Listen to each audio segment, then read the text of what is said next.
जब हम वचन को सुनने के लिए तैयार हैं और भी अधिक भूखे और प्यासे हो जाएं, ताकि परमेश्वर के दास जो संदेश हमारे बीच में आज रखेंगे उसके द्वारा हमें प्रेरणा मिले, हम उत्साहित हो जाएं और एक नए दर्शन के साथ प्रभु की अगुवाई में आगे बढ़ते चले जाएं। आइए हम अपने हाथों को उठाते हुए प्रभु से मांगते हुए, प्रभु से चाहते हुए इसी कोरस को संज्ञा को गाएंगे।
परमेश्वर का धन्यवाद हो इस अवसर में हम सबको एक शामिल होने का अवसर देने के लिए।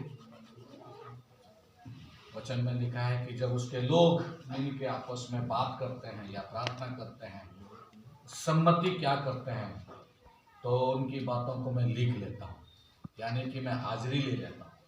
और ये अच्छी बात है कि हम उपस्थित हो गए आज की प्रार्थना में। और एक दिन स्वर्गदूत हमें बताएंगे कि उस दिन आप यहाँ पर उपस्थित हुए थे, और पवित्र आत्मा हमें दिखाएंगे भी कि आज की उपस्थिति का जो परिणाम है, और इस बात का एहसास भी वो कराएंगे, परमेश्वर वो कराते हैं। तो परमेश्वर का धन्यवाद और सौभाग्य की बात है कि हम एक प्रार्थना में अपने आप की उपस्थिति दे सके, इसलिए के लिए परमेश्वर ने हम पर अपना अनुग्रह को किया है। हम आभारी होकर के परमेश्वर का धन्यवाद करें 2019 के लिए। और मैं जानता हूं कि 2020 के लिए भी आप समर्पण हुए और अपनी योजनाओं को बनाएं और प्रभु से कहें यह मेरी अपेक्षाएं होना चाहिए। तो प्रभु ने को आपने प्रभु को बता दिया। तो एक और समर्पण हमारा हो जाए कि 2019 से ज़्यादा इस वक्त, इस साल मैं आपसे प्यार करूंगा प्रभु, आपकी बातों को मानूंगा प्रभु, आपके लिए काम करूंगा प्रभु, आपके साथ रहूंगा प्रभु। और जो पीछे साल छूट गया था, बीते साल, उसको मैं पूरा करने के लिए कोशिश करूंगा। तो मिल के हम परमेश्वर का धन्यवाद करें।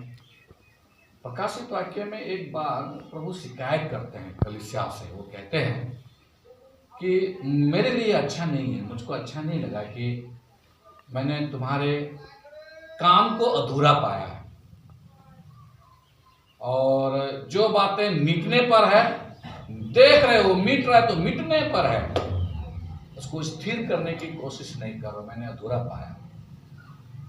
और तब प्रकाशित वाक्य लिखने वाला कहता है कि प्रभु कलीसिया में जागृति को भेज, ताकि ये जो वर्तमान की कलीसिया है ऐसा ना करे, वो अधूरे वाले को पूरा करे, जो मिटने पर है उसको स्थिर करे।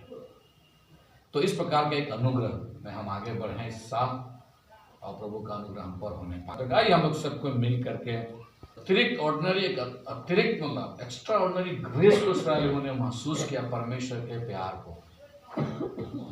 उस प्रकार के एक अनुभव में हम आ जाएं प्राप्त करने के लिए कि प्रभु हम भी उसी प्रकार का अनुग्रह में और उसके इसमें पाना चाहते हो, अनुग्रह को पाना चाहते हो, उसके लिए समर्पण हो। आइए थोड़ी देर अपने आंखों को बंद करते हुए एकाग्र हो जाएं, तैयार हो जाएं, और हम धन्यवाद करें मिल करके प्रभु का कि प्रभु अब तक आपने हमें संभाला है। प्रभु आपका धन्यवाद करते हैं हमें उठाने के लिए। हम सब मिलकर आपका धन्यवाद करते हैं कि दौड़ दौड़ करके हमें आगे बचाने के लिए। हम सब मिलकर आपका धन्यवाद करते हैं प्रभु कि जब हम गिर जाते हैं तो गिरे हुए हालत में हमें पड़े नहीं रहने देते, तुरंत हमें उठाते हैं। हम सब मिलकर के आपका धन्यवाद करते हैं प्रभु कि आप हमें गोद में लेकर, अपने अंकुआर में लेकर के हमें धीरे धीरे हमारे जीवन को आगे लेके चलते हैं। एक सतर्कता के साथ हम मिलकर आपका धन्यवाद करते हैं।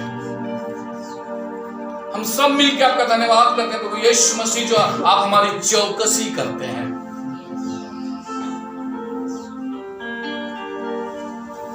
और धन्यवाद करते हुए इस वक्त हम लोग सबको प्रभु यीशु मसीह आपके उपस्थिति में नम्र और दीन होकर के आभारीपन के साथ आए हुए हैं प्रभु। हम बचे हुए दशा में ही रहे, आपने हमें उठाया है तो हम उठे हुए स्थान दशा में ही पाए जाएं। आपने अपने सीने से हमें लगाया तो आपके सीने में ही हम रहने पाए। आप हमारी चौकसी करते हो तो उस चौकसी का उस अंदर में ही हम रहने पाए। उस प्रकार के समर्पण में हमें बनाए रखिएगा प्रभु। इस अनुग्रह को चाहते हम लोग सबको ही। एक प्रार्थना के लिए यहाँ पर आए हुए हैं, और मैंने चाहा कि इस 2020 में जब हम प्रार्थना के लिए आए हैं तो थोड़ा समर्पण हो जाए, या जैसे मैं समर्पण हुआ हूँ उस अनुभव को आपके सामने में रखते हुए मैं खुशी को महसूस कर रहा हूँ। कुछ प्रार्थनाएं हैं बाइबल में, बहुत सारी प्रार्थनाएं, बहुत सारे लोगों ने प्रार्थनाएं की, लेकिन किसी किसी लोगों की प्रार्थनाओं ने मेरे जीवन को स्पर्श किया, और आज भी उनकी प्रार्थना मतलब बड़े, जब मैं पढ़ता हूँ तो मुझे बहुत अच्छी लगती है, और वो मेरी मदद करता है परमेश्वर की इच्छा को पूरी करने के लिए। तो 8 प्रार्थनाओं को जो बाइबल में से मैं लेकर के हम सबको मिल करके उस पर चर्चा करने के लिए चाहते हैं, और पवित्र आत्मा यानी कि हम लोगों को याद दिला रहा है। और इसका मतलब यह है कि हम भी अगर इस प्रार्थना में शामिल हो, ये हमारा समर्पण भी हो जाए, तो हमारे लिए कितनी अच्छी बात है। एक बार इजराइल ने वादा किया कि जब अमेरिका और इराक के बीच में लड़ाई हो रही थी तो रूस क्या क्या इराक को मतलब अमेरिका को धमकी दी, और ये कहा कि जो है 1 सप्ताह में हम पूरा अमेरिका को खत्म कर देंगे। भारत को समझ में नहीं आया कि हम किसके तरफ से कुछ बोलें। तो भारत ये कहा कि इस्राएल को थोड़ा सा ऐसा पिनका दिया कि आपका दोस्त है अमेरिका, आपका दोस्त है, तो आप क्यों शांत हैं। तो इजराइल ने कहा कि हमको 1 घंटा दीजिए, भारत को हम खत्म कर देंगे 1 घंटा। तो ये जो शब्द है ना, हमारा भारतीय लोग इसको पकड़ लिए और सोचने लगा कि क्यों ऐसा इस्राएल कहता है, क्या उसके पास है जो इस तरह का बात कहता है, और सोचने लगा कि हम इस तरीका को अपनाएंगे जो इस्राएल ने किया। और कम से कम 3 साल तक हमारा भारत जो है इजराइल जा करके देखते रहा, नोटिस करते रहा क्या क्या किया है।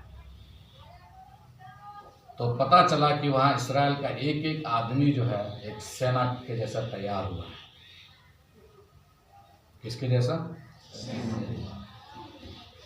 तो एक एक व्यक्ति, मतलब जो वक्त आने पर एक एक व्यक्ति मतलब फाइट कर सकता है। इसलिए नहीं कि हम सैनिक हैं, मतलब फौजी हैं, आर्मी हैं, इसलिए फाइट कर सकता है। हम इजराइल वासी हैं। यहाँ वहाँ मतलब वक्त आएगा ना तो केवल लड़ने का ठेका केवल वायुसेना, जल सेना, थल सेना ही नहीं, एक एक नागरिक उसको करता है। अब वो कहता है, ये बात जो उसने हुआ तब जाके इस्राएल कहता है कि हम तैयार हैं। और प्रभु परमेश्वर भी कहता है कि मैं चाहता हूं कि एक नया काम करूं, और किसी भी नए काम को शुरुआत करने के लिए मैं चाहता हूं कि कोई डिमांड करे मेरे पास। लेकिन उसने कहा कि मैंने देखा कि मैंने पाया ही नहीं, कोई नहीं है जो तरार के बीच में खड़ा रहे और प्रार्थना करे और मांगे। लेकिन नए नियम की कलीसियाओं ने इस परमेश्वर के इस चाहत को पूरा किया। हालेलुया। आज परमेश्वर बहुत धीरज धरे हुए हैं। क्यों? क्योंकि नए नियम की कलीसियाएं प्रार्थना करती है। तो ये जो हम प्रार्थना में जो शामिल हुए, हमारे लिए ये कितना से भरा हुआ बात है कि हम जब प्रार्थना करेंगे और परमेश्वर नए नए काम को एकदम फ्री होके करेंगे और हम हमारी आंखें उस बात को देखेंगे। तो तैयार होना है। तो आज हम पूरा नम्र दीनता के साथ कुछ बातों को आपके सामने में, मतलब 8 बात को आपके सामने, 8 प्रार्थनाओं को आपके सामने में याद दिलाने के लिए चाहते हैं। और आइए इस प्रार्थना को हम आधार बना लें, 2020 के लिए नहीं परंतु हम अपने जीवन भर के लिए इसको आधार बना लें और दोहराते रहें और ये प्रार्थना हमारे जीवन को आशीषमय बना दे और परमेश्वर के साथ हमारे रिश्ता को और मजबूती के साथ बना दे। तो बहुत साधारण सी बात, मतलब आप हम सबको जानते हैं, लेकिन फिर एक बार उसको मैं याद दिलाने के लिए चाहता हूँ। हम भजन संहिता 119 में आएंगे, भजन संहिता 119 में आएंगे और उसका 18 पद को मेहरबानी से पढ़िएगा। तो जैसे मैंने कहा कि 8 प्रार्थनाएं, तो 8 वचन को हम लोग पढ़ेंगे। तो बाइबल पढ़ने के लिए थोड़ा सा जवान लोग तैयार रहिएगा। भजन संहिता 119 का 18, यहाँ एक बहुत बड़ी प्रार्थना है, बहुत अच्छी प्रार्थना है। 119 का 18, मेरी आंखें खोल दे कि मैं तेरी व्यवस्था की अद्भुत बातें देख सकूं। बड़ी सुंदर प्रार्थना है। ये प्रार्थना किया जा रहा है कि मेरी आंखें खोल दे कि तेरी व्यवस्था की बातों, अद्भुत बातों को मैं देख सकूं। यहाँ एक प्रार्थना है, प्रार्थना करने वाले कर रहे हैं और वो कह रहे हैं कि मेरी आंखें खोल दे कि मैं तेरी व्यवस्था की अद्भुत बातों को देख सकूं। अगर बाइबल में जो अद्भुत बात है उसको पहचानना अगर हम नहीं देख पा रहे हैं तो समझ लीजिए हमारा जीवन कमजोर हो जाएगा, संदेहास्पद जीवन हो जाएगा और ऐसे जीवन में जो है निश्चयता नहीं रहेगी। तो ये प्रार्थना है, वो कहता है कि मेरी आंखें खोल दे कि तेरी व्यवस्था की अद्भुत बातों को। और एक और अनुवाद में मैंने पढ़ा, वो प्रार्थना इस प्रकार कर रहा है, इसका अर्थ ये है, वो प्रार्थना करता है कि मेरी आंखें खोल दे कि मैं तेरी व्यवस्था में जो मेरे लिए एक अद्भुत बात रखी है उसको मैं पहचान देख पाऊं।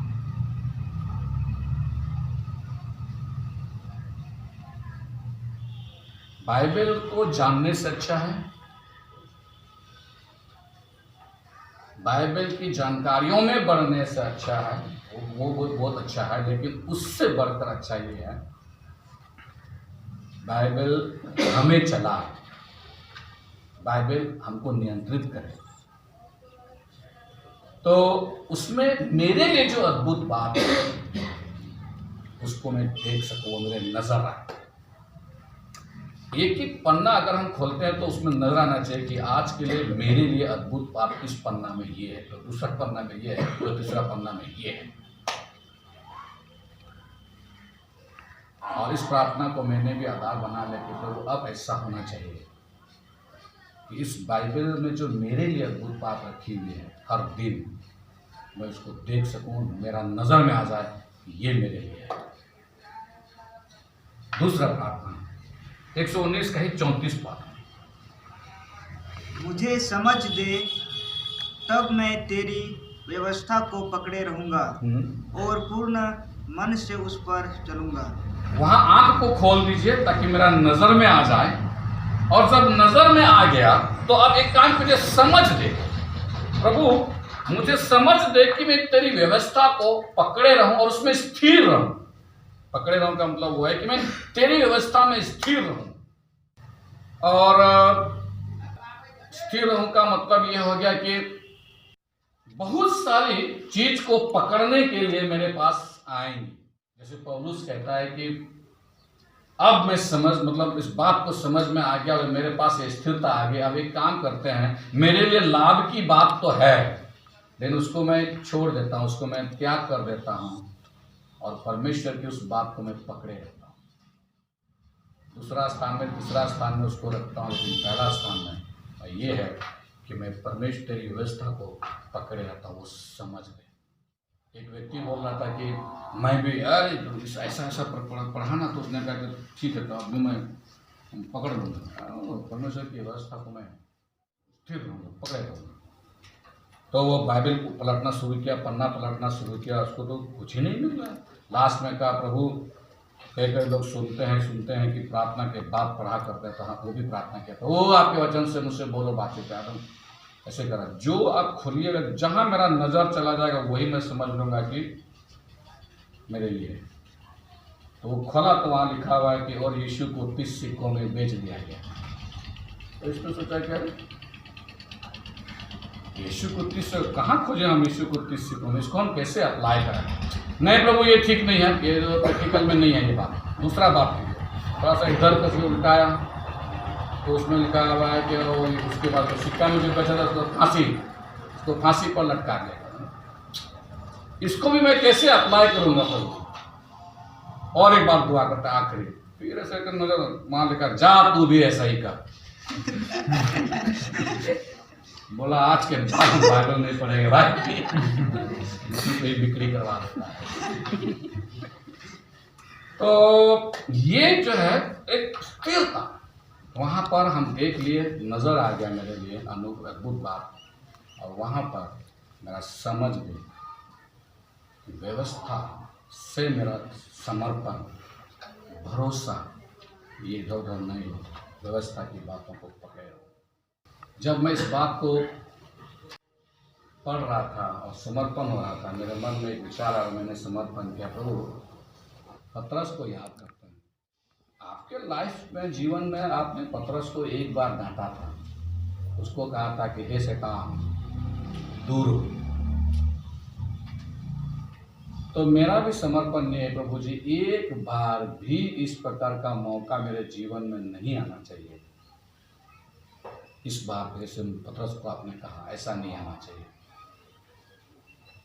आपकी व्यवस्था को मैं इस तरह पकड़ के रहना चाहता हूँ। तीसरा प्रार्थना को देखिएगा, 119 का ही 175 में आएगा।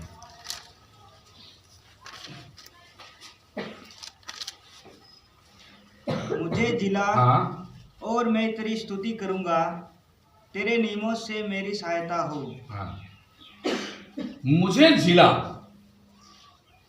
और मैं तेरी स्तुति करूंगा। इसको हम उल्टा करते हैं, मैं इसलिए स्तुति कर रहा हूं क्योंकि मैं जीवित हूं। जो स्तुति करने की बात है ना, तो वही कर सकते हैं जो ये अनुभव करते हैं कि हम उद्धार को प्राप्त कर लिए हैं, या हमने छुटकारे का अनुभव कर लिया है, या हमने हमारे पाप को प्रभु यीशु मसीह ने क्षमा किया है, और ये अनुभव उसके पास है, वही स्तुति करते हैं। बाकी लोग प्रार्थना करते हैं और धन्यवाद देते हैं। ध्यान से, तो ये कहता है कि मैं कैसे उस बात को भूलूं। इसीलिए मैं चाहता हूं कि मेरी प्रार्थना है, प्रभु मुझे जिलाए रखना और मैं स्तुति करूंगा। यानी कि अगर मैं जीवित हूँ, स्तुति कर रहा हूँ, अगर मैं स्तुति कर रहा हूँ तो उससे ये प्रकट होता है कि मैं जीवित हूँ, और अगर मैं जीवित हूँ तो ये प्रकट करूंगा मैं आपकी स्तुति करता हूँ। थोड़ा भेद की बात है, थोड़ा इसको पवित्र आत्मा और आपको समझने में सहायता करे कि हम कभी कभी बिना अनुभव के भी प्रभु के हो सकते हैं। ये उसका अनुग्रह है, बिना अनुभव किए भी। इसको मैं और थोड़ा सा खुले से कहने के लिए चाहता हूं कि एक जो उद्धार का अनुभव, जो पाप की क्षमा से सजा प्राप्त करने का जो उसमें जो छुटकारा प्राप्त, वो अनुभव ऐसे बोलेंगे। चलिए हम ऐसे उदाहरण तो दे देते हैं कि मेरी बेटी बपतिस्मा ले ली, तो बपतिस्मा लेने का मन हुआ, उसको ली, लेकिन उसको ये समझ में नहीं आ रहा था कि मैंने पाप किया। ये उसको फीलिंग्स कराना मतलब बहुत टाइम लगा कि वो प्रूफ मांग रहे हैं, वो चाह रही है, वो हमको स्पष्टीकरण मांग रहे हैं कि हमको बताइए कि मैंने क्या पाप किया। लेकिन हम बपतिस्मा लेना चाहते हैं क्योंकि मैं यीशु से प्यार करती हूँ। वो हमसे वो स्पष्टीकरण मांग रहे हैं कि मैं पापी हूँ, ये थोड़ा बताइए। तो लॉजिक अपने जगह है, उसको हम तर्क दे सकते हैं, उनको दे भी दिए, उनको समझ में भी आ गया, इधर उधर की बातों को समझ में भी आ गया, और उसको तो वहां पर ला के रख दिया, हाँ ठीक है ठीक है ठीक है।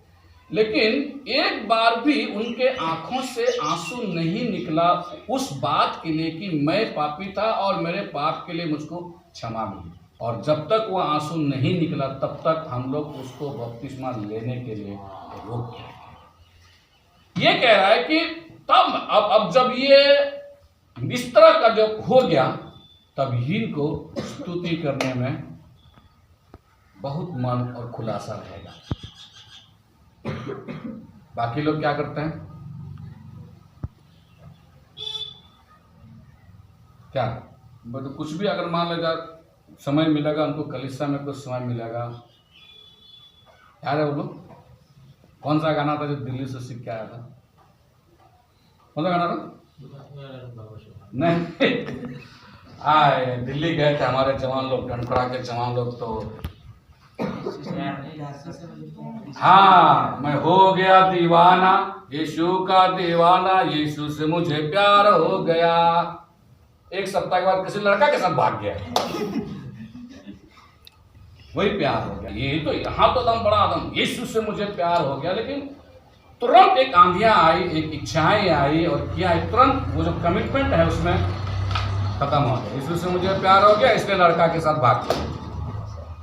तो ये जो अनुभव है, इस अनुभव से गुजरना है, और ये कह रहा है कि ऐसे लोग परमेश्वर की स्तुति करते हैं, परमेश्वर की स्तुति करते हैं। हम और आप तो क्या, यहोशू महायाजक खड़ा है, धन्यवाद तो दे रहा है, प्रभु बहुत बहुत धन्यवाद, आपने हमको याजक बनाया, वो भी यरूशलेम का, हाँ। और यशाया का चेला है ये, और यशाया तो एक ही प्रचार करता था, सुनो कान में बाली मत पहनो, ठुमक ठुमक के मत चलो, पैर में जो है वो क्या पायल, उसको ठनका के मत चलो। यशाया कहना क्या मांग रहा था, अरे इसको सब लाके यहाँ रख दो, क्या गलत बात है, साइकिल का रिंग उंग जो टांग देते हो इस सबको खोल के यहाँ लेके आओ। तो यशाया इसको नकल किया यहोशू, मेरा गुरु तो बड़ा तगड़ा है, अब चल मेरा बारी आ रहा है। वो भी स्तुति कर, प्रभु बहुत धन्यवाद, पादरी बनाया आपने, वो भी यरूशलेम का, लेकिन कम्युनिकेट नहीं हो पा रहा, कम्युनिकेट नहीं हो पा रहा। धन्यवाद तो बड़ा जबरदस्त बोल रहा है, इस्राएल के विश्वासियों को और आशीष दीजिए, धान दौलत से भर दीजिए, इधर आए, मेरे पास तो आना ही, भरिए प्रभु जितना भरना है इस्राएली लोगों को। जिस जिस चीज को इस्राएली हाथ लगाएगा एकदम उसको 100 गुना तक उसको आशीष कीजिए, फलवंत कीजिए, रख ही नहीं पाएगा तो आएगा इधर। कॉन्सेप्ट यहोशू का। आधा घंटा 45 मिनट तक बीत गया लेकिन परमेश्वर से बातें नहीं हो रहा। तब बाद में नम्र और दीन हो गया, कहता है प्रभु क्या हो रहा है, इधर उधर देख रहा, तो वचन कहता है, वचन में लिखा हुआ है दाएं तरफ प्रभु है और बाएं तरफ शैतान खड़ा है। कौन खड़ा है? और ये जो भी बोलता है ना, ये स्तुति करने के लिए मन करता है, कहता है कि प्रभु आप पवित्र हैं। ये उधर से कान में दोषारोपण, पक्का मालूम है तुम्हारा प्रभु पवित्र है? अरे प्रभु तो पवित्र, तू देखना यार अपने आप को। धन्यवाद धन्यवाद धन्यवाद। फिर दूसरा, प्रभु आप तो बहुत महान है, आप दुनिया का सबसे अच्छा है। वो अच्छा है कि आपको जो दशवांश दे रहा था वो अच्छा है, और धन्यवाद प्रभु धन्यवाद। ये जो स्तुति है ना, निकल ही नहीं रहा उससे, कर ही नहीं पा रहे। आखिरी में वो दिन हो गया, नम्र हो गया, प्रभु माफ कर दीजिएगा, आप जो कहेंगे वही मानेंगे। प्रभु कहता तू पगड़ी उतार, तुम मैला पगड़ी पहन के मेरे सामने में खड़ा है, पगड़ी उतार।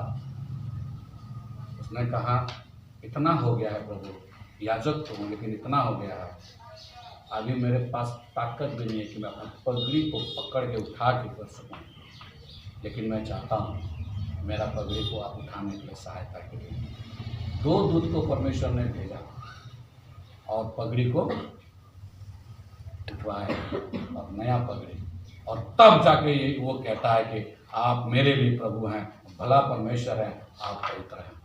ये प्रार्थना मतलब जबरदस्त मुझे लगी। वह कहता है कि मुझे जिला, मैं तेरी स्तुति करूँगा। परमेश्वर का धन्यवाद, इस जगह परमेश्वर मिलेगा आपकी सहायता करने को, इस बात को समझने के लिए।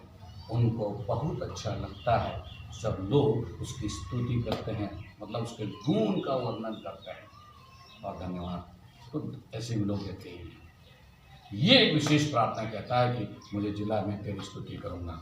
परमेश्वर का धन्यवाद हो। आइए चौथा में आएंगे और 73 पद को पढ़ेंगे, 119 का है 73 पद को। मुझे समझ दे कि मैं तेरी आज्ञाओं को सीखूं।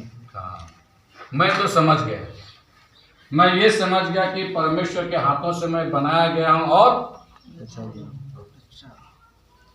मैं समझ गया हूं कि परमेश्वर के हाथों से मैं बनाया गया हूं, और इसीलिए जैसा मैं हूं ना, बहुत सुंदर हूं, और कोई मिस्टेक परमेश्वर ने नहीं किया। मिस्टेक परमेश्वर ने नहीं किया। और आपको पता है कि जन्म दर ज्यादा है और मृत्यु दर कम है, तो इसका मतलब कितनों को परमेश्वर ने बनाया और मिस्टेक नहीं किया परमेश्वर ने। मैं कभी कभी सोचता हूं, अगर मान लीजिए मिस्टेक किया रहता परमेश्वर, क्या होता है? बनाते समय थोड़ा सा भी झटकी ले लेता कि नाक मेरा चला जाता इधर, लेकिन नहीं, कान मेरा आ जाता इधर, उसी को ना मिस्टेक बोलते हैं। लेकिन जरा सा भी मिस्टेक नहीं हुआ, एक आंख यहाँ है, एक उधर चला जाता, तो चलने में क्या हालत होता है मेरा। तो ये मैं समझ गया कि इतना जो बिना मिस्टेक का, गलती का मैं रचाया गया हूँ, बनाया गया हूँ, ये तो परमेश्वर का ही कारोबार है।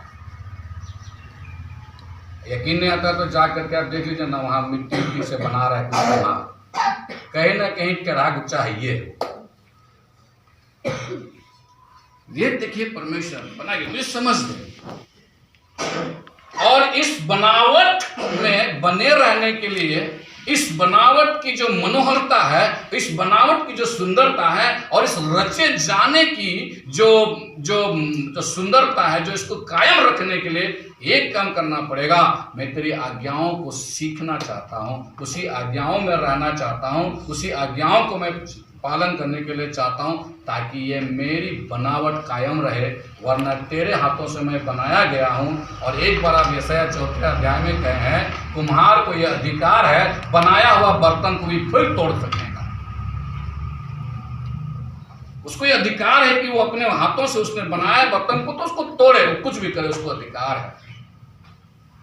तो मैं नहीं चाहता हूं कि इतना मेरी बनावट में खराबी आ जाए, चाहे वो आत्मिक हो, चाहे वो शारीरिक हो, उसमें जो है मैं चाहता हूं कि मैं तेरी आज्ञाओं को जानूं, समझ ले मेरे लिए मेरी आज्ञा क्या है।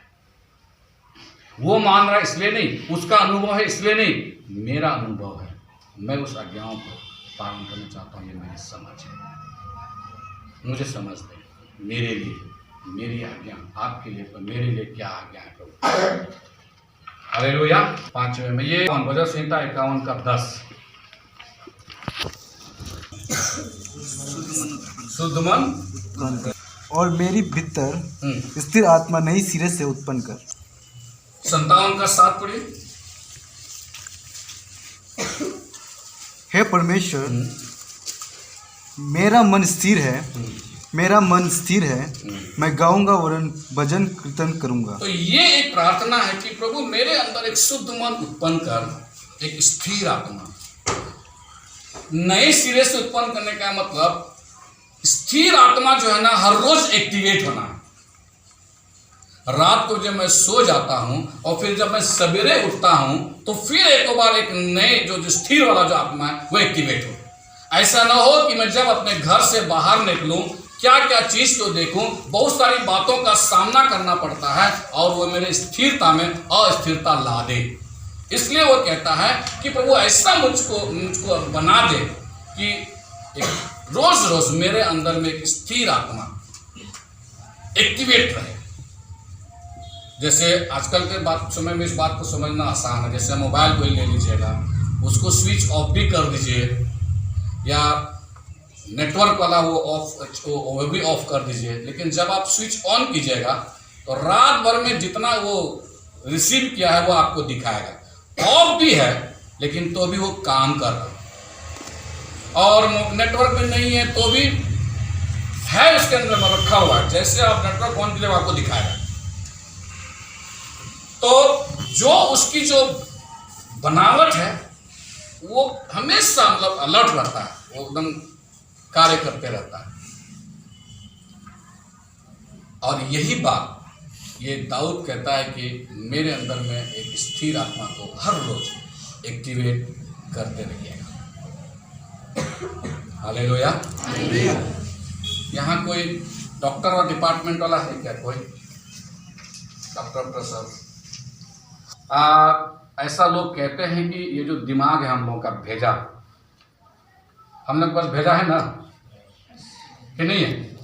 नहीं तो अमिताभ बोल रहा है भेजा है कि नहीं, तो भेज देता हूँ, नहीं तो भेज देता हूँ।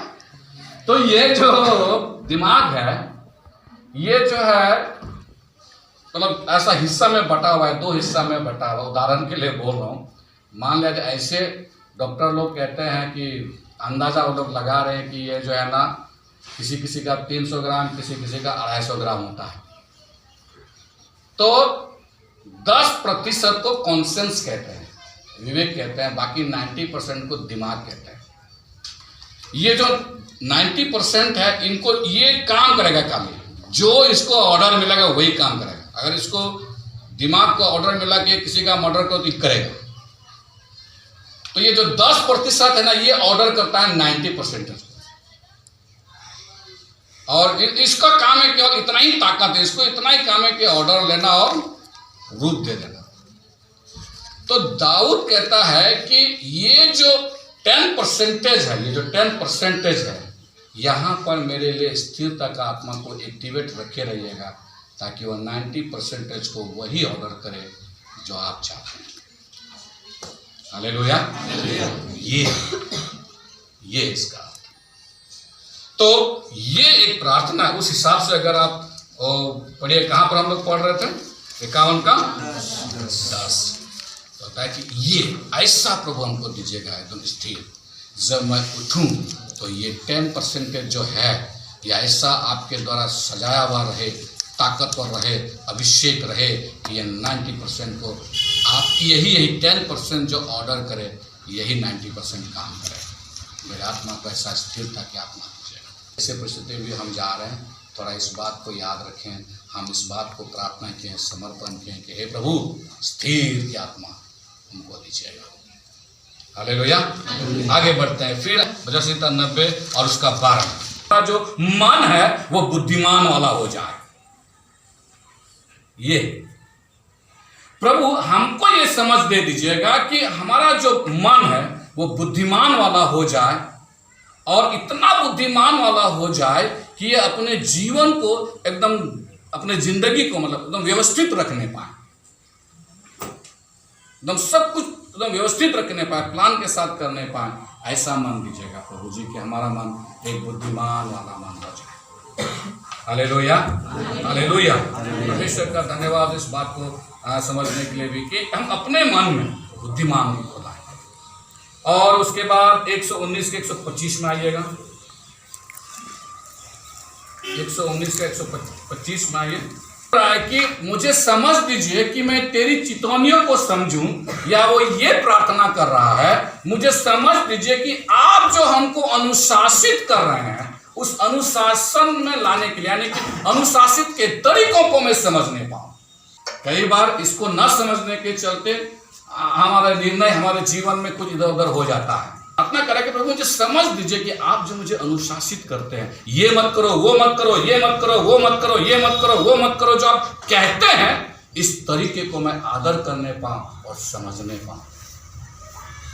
इसको ना समझने के चलते, इसको नहीं बातों को इस पर करने के चलते मैं उसके नुकसान को खुद भुगतते। परमेश्वर का धन्यवाद हो। ये प्रार्थना मुझे बड़ा अच्छा लगता है कि कितना अच्छा है हम 2020 में प्रार्थना करें और जीवन भर के लिए हो जाए, ये समर्पण हो हमारा हो जाए और ये प्रार्थना करें, प्रभु मुझे समझ दीजिए कि आप जो मुझे अनुशासित करते हैं उस तरीके को मैं समझने पाऊँ और उस तरीके को मैं मान और सम्मान और आदर करने पाऊँ। Hallelujah, hallelujah. मूसा परमेश्वर के पास आके के कह रहा है कि ये जो आप हमको दिए हैं, लीडरशिप बना दिए हैं, लीडर दे दिए हैं, इतना लोगों को आप चराने के लिए हमको बोले, अरे ये लोग खाना मांग रहा है, मीट मांग रहा है, इतना मीट हमको कहाँ से हम मीट दें? बोलो ना, प्रार्थना करेगा वो लोग, दुआ करेगा वो लोग, हमसे बात करेगा, बोलो ना, तो मीट देना मेरे लिए तो चुटकी भर का काम है। ये लोग भी एकदम कुड़कुड़ाते हुए प्रार्थना करते, वहाँ का लहसुन याद आ रहा है, वहाँ का ये आ रहा है, तो भी प्रार्थना कर रहा है। मूसा बोला, ए प्रभु हम लोगों को मीट दीजिए, मीट दीजिए। आंख बंद के करना यार, हाँ मीट दीजिए प्रभु, मीट दीजिए प्रभु। तो कुड़कुड़ा का अंदर अंदर कुड़कुड़ा रहा, लहसुन छोड़ के आए हम लोग यार। और उस समय तो बोल दिया था परमेश्वर दूध और मधु की धारा में ले जाएगा। मीटिंग खत्म हो रहा, मीट तो बन ही रहा है, मीटिंग खत्म हो रहा है, मीट दे ही नहीं रहे, क्या बात है भाई? तो ये लोग प्रार्थना किया, प्रार्थना किया, प्रार्थना किया, प्रार्थना करा, तो देख रहा है कि जब आंधी तूफान चल रहा है, ये लोग बोले देखा ऐसा होने वाला था, हमको लगा हम प्रार्थना कर रहे हैं मीट का, यहाँ आंधी तूफान, इसका कौन दुआ कर रहा है? टेंट हिल रहा है हम लोग का। मूसा बता रहे आप तो आँख खोलो ना, आँख खोल के देख रहा है बालू उलू है सब, मतलब क्या बात है। जब शांत हो गया आंधी तूफान तो देखने घुटना तक बटेर पड़ा हुआ है, वो भी 20 किलोमीटर तक। तो अब जाके बोलता है मूसा को, माफ कर देना, हम लोग बेकार ही कुड़कुड़ा रहे हैं, देखिए तो हमारा प्रभु कितना अच्छा है। ये जो अनुशासित करने का जो तरीका है, कई बार हम अनुशासित करने के तरीके को न समझ पाने के चलते बहुत कुछ खो चुके। कोई बात नहीं, प्रभु कहता है ये एक प्रार्थना है, मुझे समझ दे कि मैं आपके अनुशासन के तरीकों का सम्मान करूं और उसको मैं समझूं। फिलिप का 3रा अध्याय 9 पद से लेकर 11 पद तक पढ़ेंगे। फिलिप का 3रा अध्याय 9 पद से 11। धार्मिकता के साथ मेरा जो धार्मिकता है, ज्ञान का, समझ का, बुद्धिमानी का, संस्कृति का, उसमें नहीं, जो व्यवस्था से है, हाँ, वरन उस धार्मिकता के साथ, वरन उस धार्मिकता के साथ जो मसीह पर विश्वास करने के कारण है, जो मसीह पर विश्वास करने से मिला है। ध्यान से, व्यवस्था में थे तो उस धार्मिकता के साथ अभी मैं नहीं पाया जाना चाहता हूं, लेकिन मैं पाया जाना चाहता हूं जो मसीह में जो मुझे मिला, उद्धार का अनुभव, छुटकारे का अनुभव, बस उसी अनुभव में। और आगे, और परमेश्वर की ओर से हाँ, विश्वास करने पर मिलती है, ताकि मैं उसको और उसके मृत्युंजय की सामर्थ्य को और उसके साथ दुखी में सहभागी होने के मर्म को जानूं और उसकी मृत्यु की समानता को प्राप्त करूं, कि मैं किसी भी रीति से मरे हुओं में से हाँ, जी उठने के पद तक पहुंचूं। मैं किसी भी रीति से, ये किसी भी रीति से बहुत मायने रखता है। किसी भी रीति से एकदम ये लक्ष्य बनाया हुआ हूं कि मैं ठान लिया हूं, मैंने निर्णय ले लिया हूं कि मेरा एक ही लक्ष्य है कि मैं जी उठने के पद तक पहुंचे रहूं और उसी पद में ही बना रहूं। और उसके लिए एक काम करना है, वो प्रार्थना करता है, मैं चाहता हूं कि उस दुखों के मर्म को एक बार मैं जानूं नहीं, परंतु उस दुखों के मर्म को हर दिन महसूस करते रहूं। प्रभु मुझे एक ऐसा हृदय दीजिए कि मैं उस दुख के मर्म को अनुभव करते रहूं। हमारा हृदय ऐसा नम्र बने रहे हमेशा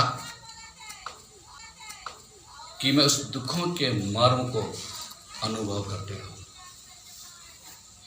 और उस कलवरी क्रूस का वो दृश्य मुझे याद आता रहे। जैसे परमेश्वर के दास ने 2 अध्याय 7:14 में पढ़ा कि मैं आपको हर रोज देखते रहूं, बिना देखे, बिना उस मर्म को अनुभव किए बगैर आपके साथ मुलाकात करने का वो जो तरीका है मेरे पास, वो हट जाना चाहिए। परंतु एक समय मेरे पास आना चाहिए कि आपके उस मर्म को, उस दुख को जो मेरे लिए हुआ है, उसको मैं अनुभव करूं। रोज रोज चर्चा सिर्फ चर्चा करने के लिए नहीं, परंतु उस मर्म को मैं महसूस करते रहूं। इस प्रार्थना को जो एक फॉर्मूला के तौर पर मैं आपके सामने में रखा हूं, अच्छा रहेगा हम इसको भी सहमत हो जाएं, इस प्रार्थना में सहमत हो जाएं और इसको आधार बना लें और ये कहें, प्रभु मेरी आंखें खोल दे कि मैं तेरी व्यवस्था को, जो मेरे लिए, जो तेरी व्यवस्था में जो मेरे लिए अद्भुत बात है, उसको मैं जानूं, पहचानूं, उसको मैं देखूं। मुझे समझ दे परमेश्वर कि मैं तेरी व्यवस्था पर स्थिर रहूं, उसको पकड़े रहूं, और मुझे जिला कि मैं तेरी स्तुति करते रहूं। धन्यवाद और प्रार्थना के साथ मैं तेरी स्तुति करते रहूं। और प्रभु मुझे समझ दे कि मैं तेरी आज्ञाओं को जो मेरे लिए है उसको पहचानूं और उस पर चलूं। और प्रभु ये भी अनुग्रह दे, ये भी समझ दे कि मेरा जो मन है वो बुद्धिमान वाला मन हो जाए, ताकि मैं अपने ज़िंदगी के बारे में देख सकूं और उसको समझ सकूं। और दूसरा, प्रभु अनुग्रह दे, मुझे समझ दे, आपके अनुशासन करने का तरीका का मैं सम्मान करूं और उसको मैं पहचानूं। आखिरी में एक ऐसा हृदय दीजिए प्रभु कि मेरे लिए जो आपने दुख उठाया, वो जो दर्द है, वो दर्द, उस दर्द को मैं अनुभव करते रहूं। अगर इस 8 प्रकार की प्रार्थना में हम और आप शरीक हो जाते हैं, परमेश्वर कहता है कि मैं एक नया काम को करूंगा। ऐसे प्रार्थना करने वाले लोगों से परमेश्वर कहता है, एक बार जब उसने कहा, योएल नबी के पुस्तक में वो कहता है, याद रहे, गज्जाम नाम टिड्डियों ने, अरबा नाम टिड्डियों ने जो नुकसान किया है, मैं उसको 2 गुने रूप में भरपाई करूंगा, और तुमको जो दुख मिला है वो दुगना सुख दूंगा, उस दुख को तुम भूल जाओगे। आखिरी में एक वचन रोमियो 12:21 में लिखा है, बुराई से न हारो, परंतु भलाई से बुराई को जीत लो। आइए अपने आंखों को बंद करेंगे। आपके साथ और गहरा संबंध, और गहरा रिश्ता, और गहरे अनुभव और योजनाओं में बेहतर से और बेहतर बनने के लिए आपने मुझे लाया, और इस अवसर का मैं बहुमूल्य समझता हूँ और अपने आप को समर्पण करता हूँ। ये नहीं प्रभु कि एक प्रचार मैंने सुना, परंतु ये मुझसे आप कह रहे हैं ऐसा करने के लिए।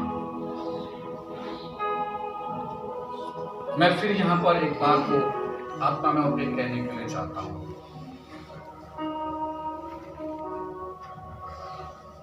हम सब के लिए एक नई बात है, हम सब के लिए परमेश्वर की योजना एक नए रूप से है।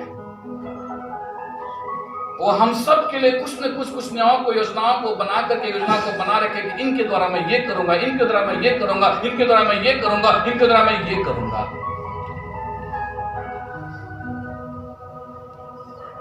नहीं कर पाए ऐसे लोगों से भी वो प्यार करता, इंतजार करता कि कब वो कर पाने के समर्पण में आ जाए।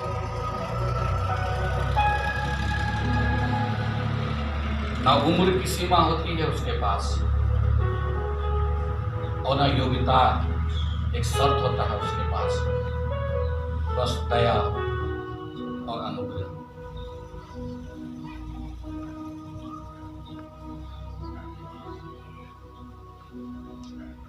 आज पंजाब में बहुत जागृति की लोग सब बोलते हैं कि अब भारत में कहीं पर कोई जागृति जैसा कोई है तो वो पंजाब है। पंजाब में एक मिशनरी आए थे, उसका नाम था जॉन हाइट। उसको ऊंट बोलते थे, प्रार्थना का ऊंट। और वो बहुत कोशिश किया कि वो पंजाब के लोगों को प्रभु में लाए,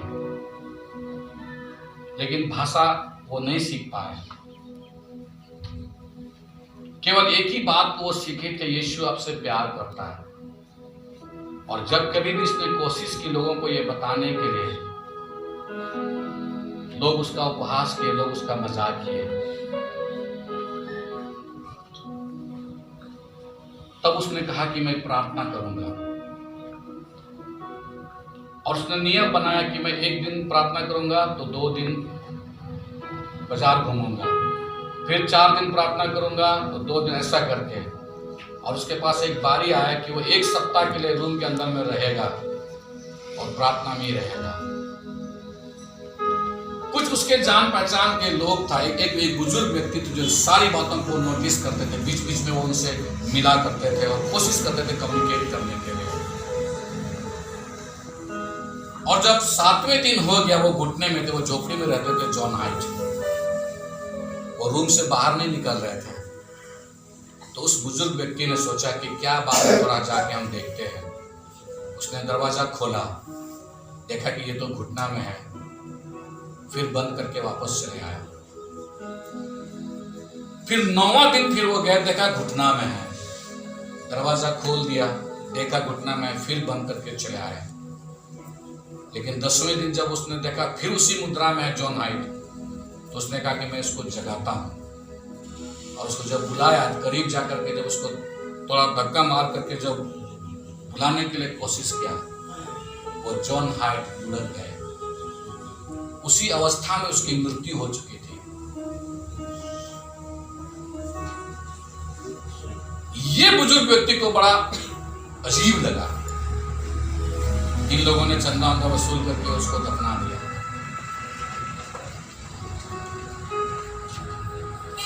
और इनके मन में, इस बुजुर्ग व्यक्ति के मन में भी आया कि मैं क्या करूं, इस बात के लिए क्या करूं। वो भी प्रार्थना करते रहे पंजाब के लिए, और उसकी भी मृत्यु हो गई। इसको भी चंदा उंदा दे करके लोगों ने उसको दफनाया। लेकिन जैसे वे लोग मिट्टी दे रहे थे, करीबन 300 लोग जमा हुए थे। प्रभु को नहीं मानते थे वे लोग, बस खाली मिट्टी देने के लिए गए थे। और जैसे जैसे लोग मिट्टी देते गए, वैसे वैसे वे लोग अन्य भाषा में भरते गए। उसमें से एक और व्यक्ति था जिसका नाम है, उसको भारत का भाई बोलते हैं, वो है भक्त सिंह। इनकी मृत्यु जब बेंगलोर में हुई थी, 12 बजे का समय था, लेकिन 1 घंटा तक बेंगलोर शहर में अंधेरा छाया था। तो मैं ये कहना मान रहा हूं, ये बुजुर्ग व्यक्ति ने सोचा कि मैं क्या करूं, मैं क्या करूं, मैं क्या करूं। बस परमेश्वर के हाथों में अपने आप को समर्पण करते गए। मरने के बाद मिट्टी देने वाले लोग आत्मा से भर गए।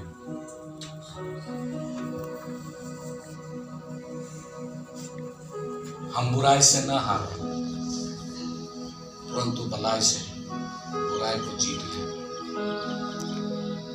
आइए इस 8 प्रकार की जो प्रार्थना है, फिर एक बार उसको याद करें और अपने आप को समर्पण करें। मेरी आंखें खोल दे प्रभु, कि तेरी व्यवस्था में जो मेरे लिए अद्भुत बात है उसको मैं देख सकूं।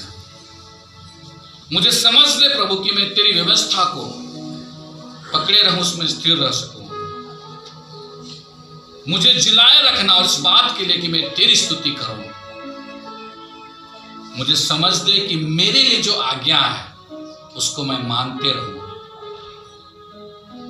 प्रभु ऐसा मन दे मेरे अंदर में उत्पन्न कर कि वो शुद्ध मन, मतलब स्थिर मन, वो एक्टिवेट हो, हर रोज स्थिरता का आत्मा मन मेरे अंदर में एक्टिवेट हो। मेरा मन को बुद्धिमान वाला मन बना दे प्रभु, ताकि मैं अपने आप को व्यवस्थित कर सकूं, मेरा जो जीवन है उसको मैं व्यवस्थित रूप से चला सकूं। समझ दे प्रभु कि आप जो मुझे अनुशासन करते हैं, लाते हैं, उस अनुशासन को मैं मान सम्मान करूं और उसको मैं समझूं, उस तरीके को ग्रहण करूं। एक ऐसा हृदय देते रहिएगा प्रभु जी कि मैं वो दर्द को जो आपने मेरे पाप के लिए सही है महसूस करते रहूं, अनुभव करते रहूं। अगर इस प्रार्थना में आप भी शामिल होना चाहते हैं, कोई जरूरी नहीं है कि 8 प्रार्थना में आप शामिल हो, लेकिन 8 में से कोई एक प्रार्थना में यदि आप शामिल होना चाहते हैं,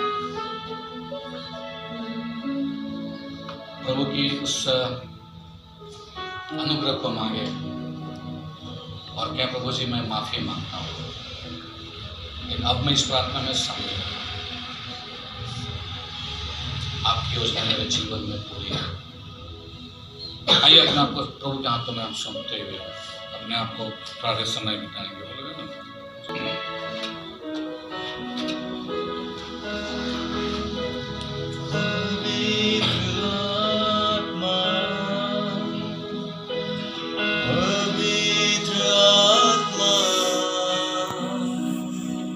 तेरा